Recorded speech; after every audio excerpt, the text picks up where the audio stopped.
Welcome back, guys, to another breaking news roundup. Now, obviously, Wednesday is usually the day we release a podcast, but as we kind of released the Grosjean news on Monday, and as it was Oliver Askew and Jimmie Johnson in oval test, we thought probably the best case scenario for you guys this week was just releasing in these kind of little snapshot bite-sized news update videos that we've been trialing on the channel as well, and that you guys seem to be enjoying. So thank you for all the support on those videos as well. And also, it's a really busy week for me and Stephen work-wise and everything, and we're trying to squeeze it in, but also as it's a break in between races, it's probably a good time to just have a breather in the content before pushing home for those last three races of the season at Portland, Laguna Seca and Long Beach, which is where we start this news, and Askew is back. Oliver Askew, the current still reigning Indy Lights champion, because we didn't have an Indy Lights championship in 2020,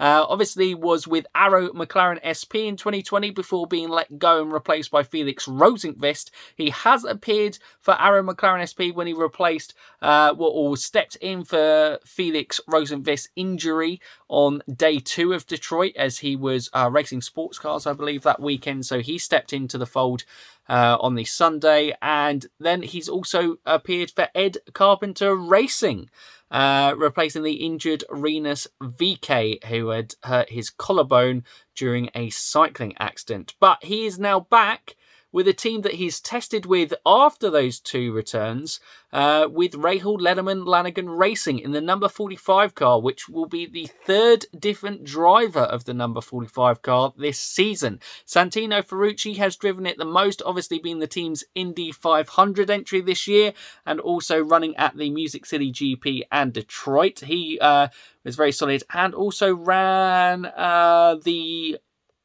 he didn't run again. So now I was going to pull out another one. But yes, Santino Ferrucci has been the guy most in the car. We also saw Christian Lundgaard, the F2 Danish driver, step into the fold at the Big Machine GP for the second road course race at Indianapolis. But now it is the time of Oliver Askew, and Bobby Rahal really is keeping his options open. He's got some great drivers available for him. It is obviously known that the 45 car will be running full-time next season. So that is fantastic news. So I guess he's really giving guys a really good opportunity. I guess Christian Lundgaard was the most outside bet, but he qualified superbly and had a decent rookie performance in IndyCar. Ferrucci, we know what you get. He's a known quantity. He's fast. And he was getting consistent results there, but so is Oliver Askew, a guy who, season kind of went downhill with Arrow McLaren SP in 2020 when he suffered that concussion at the 2020 Indy 500. But make no doubts about it, his championship position that year did not really do the guy justice. He was teammates with Pato, but he was pretty much neck and neck with Pato in that season, and we all know how good Pato is within this series. Oliver Askew is a top young American talent, and it would be superb to see him back in this series full-time, but it is the funding that always appears to be an issue. But seeming with the Hy-Vee partnership that Rahal Letterman Lanigan get, it is a real big opportunity for Oliver Askew to kind of put in some big performances coming into this last part of the season.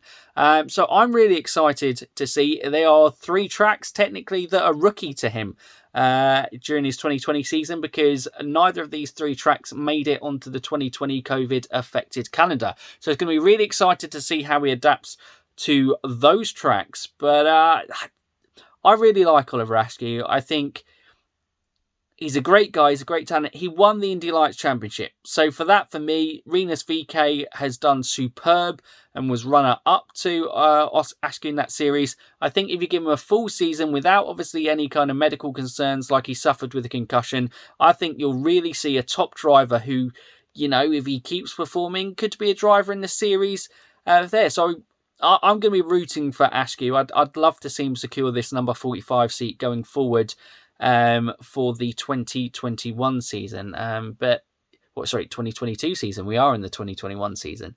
But yeah, it's going to be really interesting. So that was a big piece of news that is just broken today within the last couple of hours. So that's fantastic to see him back in the IndyCar series. The other bit of news to round up is that Jimmie Johnson had his first proper oval test in IndyCar at the Texas Motor Speedway on Monday.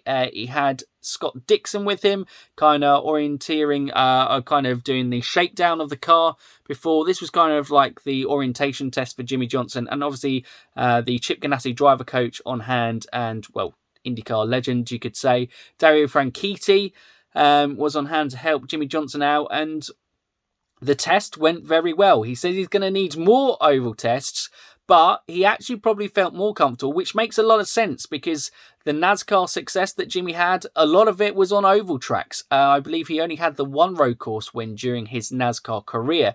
So it makes complete sense that this is somewhere he would more quickly adapt to and find more peace, feel more at home. And he was saying, exciting, for the first time this season, he felt he could communicate useful information to the engineer. He could actually give some feedback that was useful to developing the setup and everything on there. He said he was mainly around that kind of 214 mile an hour bracket, which, you know, it's pretty damn impressive in your first oval test. But yeah, that's where he kind of felt most comfortable, most at home for. So that's exciting for Jimmie Johnson, long-term going into the 46 now, long-term going into his IndyCar career.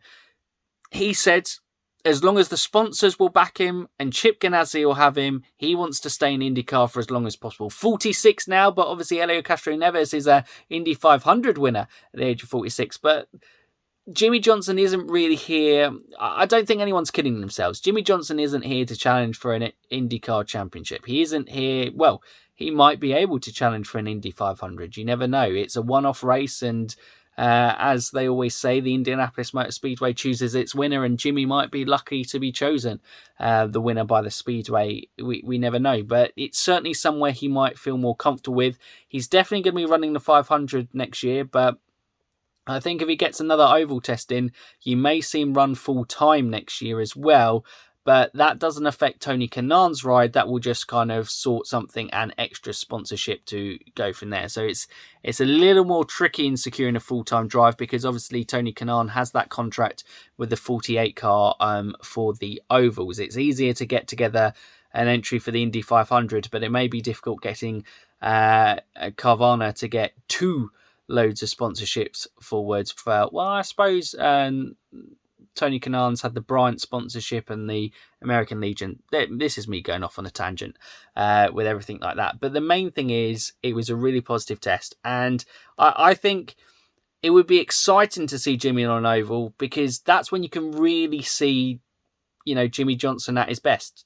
He was at his best on ovals in NASCAR. So to come and see him come into open wheel racing and go on the ovals, that's what we're hoping for. But yes, no podcast today because, one, we're super busy, unfortunately, so we haven't been able to have time to record. But it was just kind of little snippets of news. And obviously, if you haven't checked out already, the kind of Grosjean announcement video, we did that. Obviously, the Racer magazine with Marshall Pruitt was saying that he will be going to the number 28 Andretti Autosport car for the 2022 season. Plenty of things happening, and these next three races for Oliver Askew may be securing another seat in the 2022 season, as silly season will no doubt hot up in the next few weeks, months, and all the way leading up to the season. But that's it for today, guys. I hope you've enjoyed this news. Let us know your thoughts in the comments down below on your thoughts on Oliver Askew returning for these last two races, your thoughts on Jimmie on his kind of oval test at the Texas Motor Speedway. And don't forget, if you're new around here, you can like, subscribe, and ding that bell. But for now, you Indy fans, keep